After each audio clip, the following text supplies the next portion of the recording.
Hello everyone. In this video quickly I'll tell you about the real estate market crash in Chicago, whether it's happening, whether it's gonna happen. Maybe it's already happening or maybe it's not at all. Quick disclaimer, I am really only talking about Chicagoland area, not even Illinois, but Chicago, the city and the suburbs, which is a very broad area. I'm not talking about other states, just to make it clear. Because I have no idea what's going on in different states. I know Florida got hit a little bit for sure, some other state as well, but I'm really talking about Chicagoland, so just keep that in mind, and the suburbs. And so what I'll start with is actually wondering how many people are going to be angry with what I'm going to say, because I've seen people not only on YouTube but all over the place, bragging about this crash, it's coming, it's going to be a disaster. And some people have been saying this for years, and I think if you talk about something for years and years, it's just bound to happen. And even the broken clock is right twice in the day, you know what I mean? So yeah, something's gonna happen one day, but it's not happening right now as far as a big crash or anything like that. And let me just go back in history. So I'm speaking from experience. I've been a licensed agent in Illinois for 16 years, almost 17 years now. So I've seen all this part. I started in 2010. And then prior to that, I was an investor. I used to buy condo buildings or apartment buildings and convert them to condos.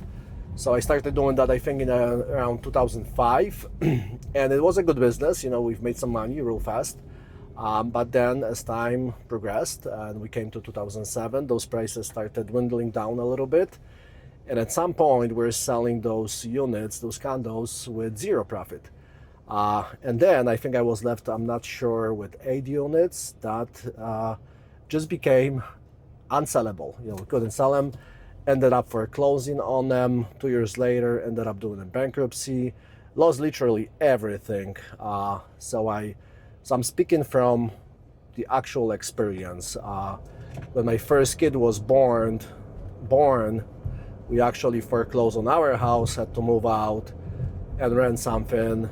And then I got my real estate license. And then I've seen the market bouncing back and growing to whatever it is now. So just to support what I'm trying to say is I'm going to speak from experience, what I've seen, data, and just common sense. So let's go back to, let's say, 2011, 2012, when the market, the recession ended, the market started climbing back up.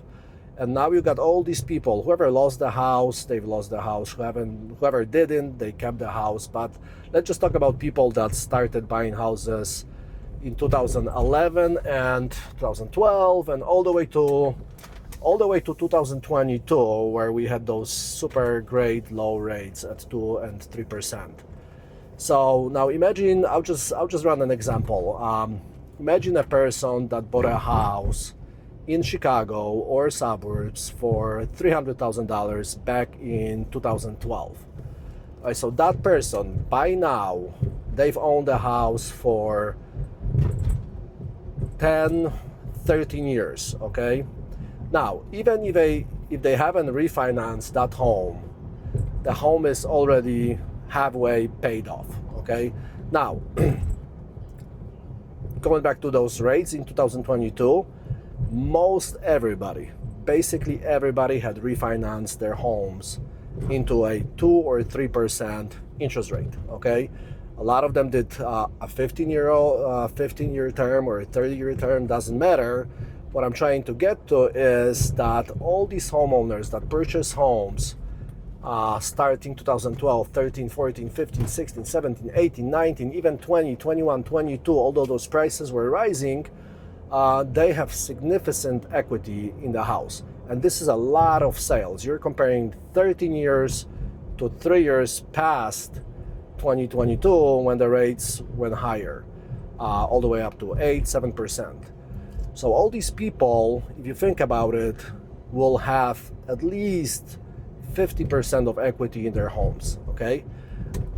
Or more, because now the refi time came in 22, and everybody started getting those low rates, and that even more so sped up the process of paying off the balance of the loan. So here's what I'm saying. When somebody says there is going to be all the foreclosures and everything, my question is how? Because number one, the payments most people in Chicagoland have on their houses are very low. Now, first thing, because they've purchased the homes long time ago, fairly cheap.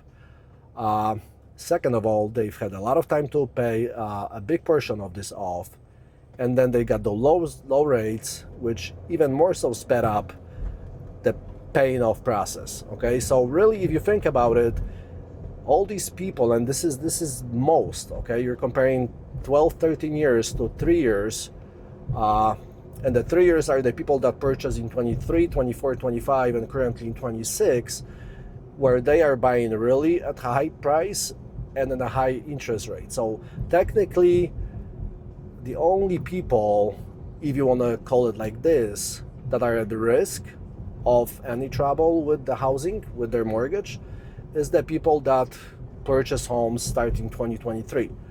And that's because they bought them real high, their interest is high, so their payment is high. You know, if somebody loses a job, you know, they really might be in trouble. But let's be realistic. Not all of these people are going to be losing jobs. You know what I mean? So let's say some will. Now, even if all of them lost jobs, you know what I mean? Even if all these houses went to foreclosure, I mean, this is still that would make a dent for sure, but it's not gonna crash the market. Now, being realistic, it's not gonna happen to everybody. There's gonna be some situations for sure, but it's just gonna be not enough for the market to be hit, you know? And then everybody else that, you know, where their houses are paid off or halfway paid or 3/4 paid, I mean, they really have no reason to be in this kind of a situation, because even if they lose a job, their payment is literally like so low that they'll do everything to keep the house. You know what I mean? And yeah, I understand there's going to be some situations where it's just impossible, but that's my reasoning for thinking the crash is just not happening, and it's not going to happen.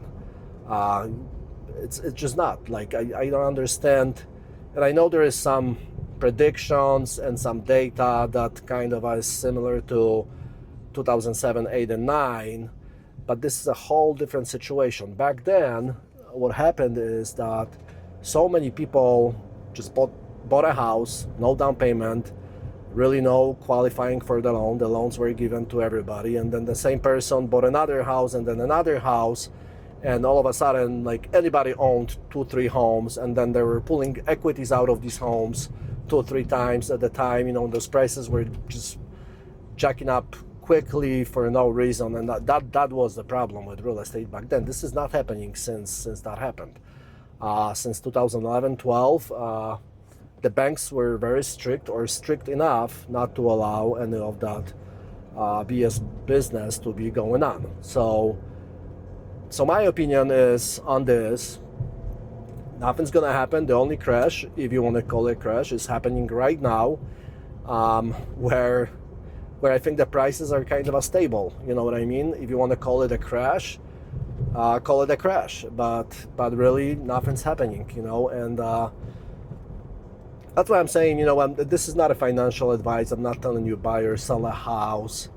But if you're waiting for a crash, thinking that you maybe will buy next year or a year after that, when it crashes, you know, I don't think that's going to happen. There is really no good reason for this to happen. And if it does happen, it's going to be way much more than just housing. So if it does happen and you wait for that time, you're probably also going to be in a really bad spot, because it would have to be something really big, and it's not going to be the housing industry, it's going to be the whole economy. If that crashes and the home prices crash, I mean, my income, your income is going to be so bad that we won't be able to afford a house, even if the prices go halfway down. You know what I mean? So there's no need to wait. I think the market is stable in Chicago. Actually, if anything, it's still a seller's market, so these prices, in my opinion, are going to be climbing, not as fast as they used to before, but they're still going to be climbing up. Slower than in the past, but they will, you know.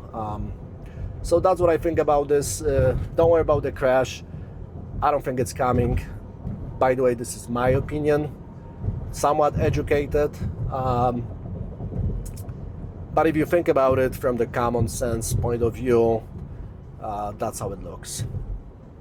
That's what I have to say. Thanks so much for listening, and I hope I brought you some good news. Bye-bye.